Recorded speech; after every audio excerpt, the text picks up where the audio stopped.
মোৰ এটা কলম প্ৰয়োজন, মোৰ দুটা মোবাইল প্ৰয়োজন, মোবাইল ফোনছ, মই ভাত খোৱাৰ প্ৰয়োজন এতিয়া, মোৰ ভোক লাগিছে। সাধাৰণতে মোক কিবা প্ৰয়োজন বা মোক লাগে যিবিলাক কথা কওঁ আমি এইবিলাক বাক্য কেনেকৈ ক'ম, যেনেকৈ মোৰ এটা কলম প্ৰয়োজন, I have to a pens, I need to a pens. Have to যেতিয়া কওঁ মানে সাধাৰণভাৱে লাগে আৰু নিড টু প্ৰয়োজন। যেনেকৈ আমি কওঁ আমি ভাত খাব লাগে, মই ভাত খাব লাগে, এইটো এটা ৱৰ্ড হয়, মই ভাত খাব লাগে। যেনেকৈ আই ইট টু ৰাইচ, মই ভাত খাম, আই ইট টু ৰাইচ। যদি কয় মোৰ প্ৰয়োজন মানে অতি প্ৰয়োজন তেনেহ'লে ক'ব আই নিড টু, নিড মানে প্ৰয়োজন মানে আপোনাক লাগে। সাধাৰণতে যাতে আপুনি ভাত খাব লাগে ক'ব পাৰে আই হেভ টু ইট ৰাইচ, মানে আপুনি ভাত খাব লাগে, খালি নাখালেও হয় মানে খাব লাগে। আৰু যদি ভোক লাগিছে বা প্ৰয়োজন মানে অলপ জোৰ দি গ'লে নিড ব্যৱহাৰ কৰিব। আৰু ইংৰাজী শিকিবলৈ বিচাৰিলে ৰবিন টিএছৰ ইউটিউব চেনেলটো ছাবস্ক্ৰাইব কৰিব। এইটো চেনেলৰ মাধ্যমত মই ইংৰাজী ভাষা শিক্ষাৰ বা ইংৰাজী ভাষা শিকাৰ সহজ পদ্ধতি শ্বেয়াৰ কৰি থাকোঁ আৰু ইংৰাজী শিকিবলৈ আপোনালোকক টিপছ দি থাকোঁ। তো মই আজি কেইষাৰমান বাক্য শ্বেয়াৰ কৰিলোঁ আপোনালোকক। আপোনালোকে এইবিলাক নৰ্মেল বাক্য যিবিলাক সৰু সৰু বাক্য আছে শব্দৰ অৰ্থবিলাক শিকিব। বহুত ভিডিঅ' পায় ইউটিউবত শব্দৰ অৰ্থ দিয়া থাকে। শব্দৰ অৰ্থ যদি আৰম্ভণিৰ পৰা আপুনি যদি ইংৰাজীত বহুত দুৰ্বল হয়, আৰম্ভণিৰ পৰা আৰম্ভ কৰি একদম মানে আৰম্ভ কৰিব বুলিছে আৰম্ভণিটো আপুনি কেইষাৰমান বাক্য শিকিব, অৰ্থ শিকিব। যেনেকুৱা pen, book, cat, dog, this is a cat, this is a dog, I am go to market, I have to eat rice, I am going to office, I am going office. এনেকুৱা বস্তুবিলাক আপোনালোকে practice কৰিলে আপোনালোকে ভালদৰে ইংৰাজী শিকিব পাৰিব। ইংৰাজীত কথা পতাৰ কাৰণে আপুনি কিন্তু মাথাত এইটো ৰাখিব, যদি কোনোবা টিচাৰৰ পৰা শিকিবলৈ বিচাৰে তেনেহ'লে টিচাৰজনে সি নিজে কিন্তু ইংৰাজীত কথা পতা জানিব লগা হ'ব লাগিব। আৰু আপোনালোকে বেছিক যিবিলাক মই কৈ থাকিলোঁ পেন, বুক আৰু কেট, ডগ, মানকি, এইবিলাক মানে আৰু ফুড টাইপৰ যিবিলাক কিবা আছে, পটেটো মানে আলু, ভেজিটেবল মানে শাক পাচলি, এইবিলাক মানে আপোনালোকে শিকক। তাৰপিছত নিজাকৈ আপোনালোকে ইংৰাজী শুনাৰ চেষ্টা কৰিব, বেছি বেছি শুনাৰ চেষ্টা কৰিব। আপুনি শুনা যিমান ক্লিয়াৰ কৰিব, যিমান ভালদৰে আপুনি নিজে শুনিব পাৰিব সিমান দৰে কিন্তু আপুনি ক'ব জানিব, আপুনি ক'ব পৰা একদিন আপুনি ক'ব পৰা হৈ যাব। শুনিলে আপুনি বুজি পাব কেনেকৈ বাক্যবিলাকৰ ব্যৱহাৰ কৰা হয়, সেইটো চিষ্টেমটো আপুনি জানি পাব, বুজি পাব। সেইকাৰণে ইংৰাজী শুনাৰ চেষ্টা কৰিব। যদি আপুনি ইংৰাজী ভাষাটো কিন্তু সিমান টান নহয়, জাষ্ট এইটো আপুনি অনুশীলনটো নিয়মিত কৰিব লাগিব। প্ৰত্যেক দিনে আপুনি অনুশীলন কৰিলে আশা কৰোঁ ভালদৰে আপুনি এদিন ইংৰাজীত কথা পাতিব পাৰিব। সেইকাৰণে আপুনি জাষ্ট বহুত মানুহে ইংৰাজী জানে, সকলোৱে পঢ়া শুনা আজিকালি মানুহ কৰে, কিন্তু ইংৰাজীত মানে বহুতে দুৰ্বল। ইংৰাজীটো শিকিলে কিন্তু ভাল সুবিধা পোৱাৰ চান্স, আৰু এইটো এটা মানে বহুত মানে এটা প্ৰপাৰ্টিৰ দৰে। এইটো জনা থাকিলে আপোনাৰ কনফিডেন্সটো হাই হৈ যাব।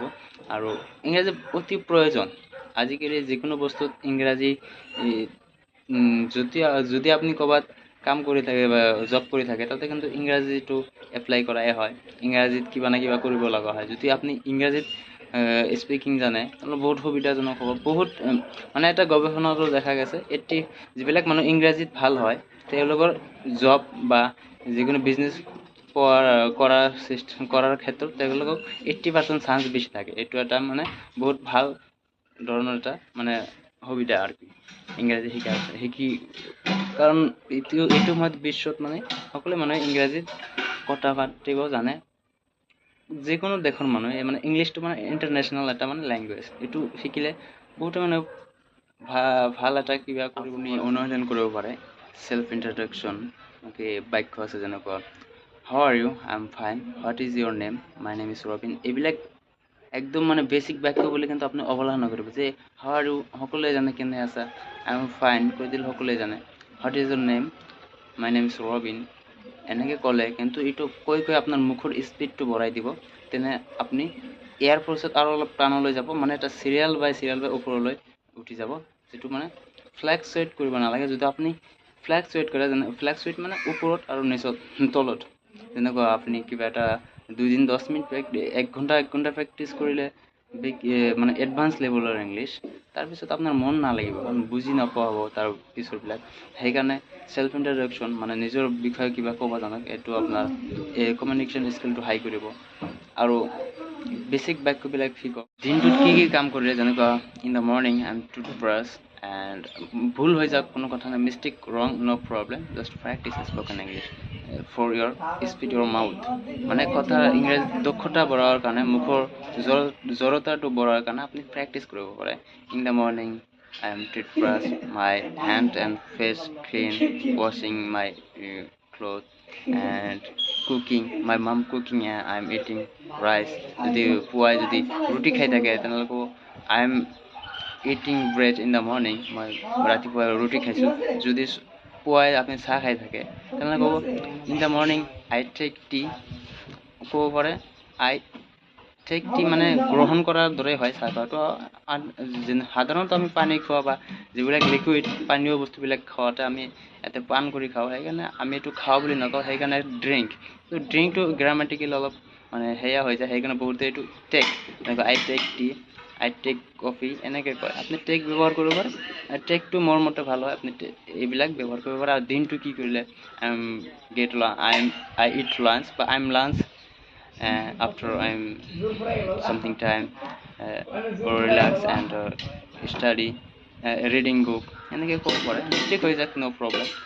ভিডিঅ'টো সম্পূৰ্ণ চোৱাৰ কাৰণে ধন্যবাদ। আজিৰ কাৰণে ভিডিঅ'টো এইখিনিতে সামৰিছোঁ। ভিডিঅ' ভাল লাগিলে লাইক শ্বেয়াৰ কৰিব নাপাহৰিব, চেনেলটো ছাবস্ক্ৰাইব কৰিব। Thank U.